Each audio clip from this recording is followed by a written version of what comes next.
Pemimpin Hamas Yahya Sinwar terbunuh setelah terkena tembakan tentara Israel di Rafah. Jenazah Yahya Sinwar ditemukan di antara reruntuhan bangunan usai pertempuran. Selesai terbunuhnya Yahya Sinwar, IDF lantas mengunggah video yang menampilkan pemimpin Hamas itu berada di dalam terowongan. Menurut keterangan di unggahan YouTube IDF pada Minggu 20 Oktober 2024, Yahya Sinwar menyelamatkan diri dan keluarga ke terowongan beberapa jam sebelum insiden 7 Oktober 2023. Ia terlihat membawa sejumlah perlengkapan bersama 2 anak kecil dan 1 perempuan. Beberapa kalangan memperkirakan Yahya Sinwar syahid karena mengalami luka parah setelah dibombardir oleh tank yang membuat tangan kanan dan lututnya nyaris lepas karena luka robek cukup parah. Saat pertempuran terjadi, Yahya Sinwar berada dalam sebuah rumah bersama 2 pejuang Hamas lainnya. Menurut beberapa sumber yang mengetahui tentang peristiwa itu, Yahya Sinwar akhirnya syahid setelah dibombardir tank dalam tembakan terakhir.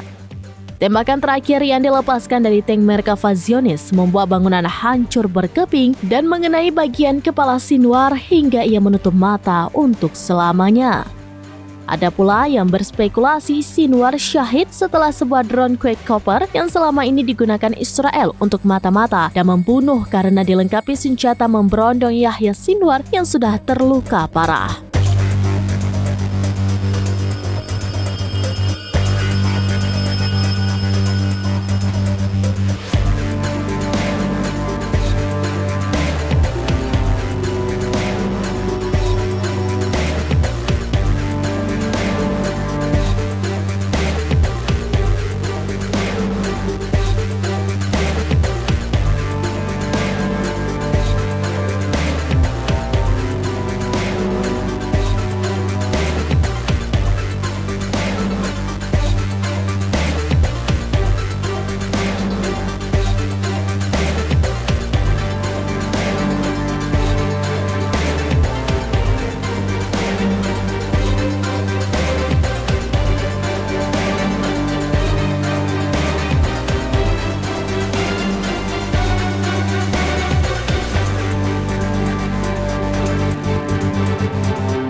Download Tribun X sekarang, menghadirkan lokal menjadi Indonesia.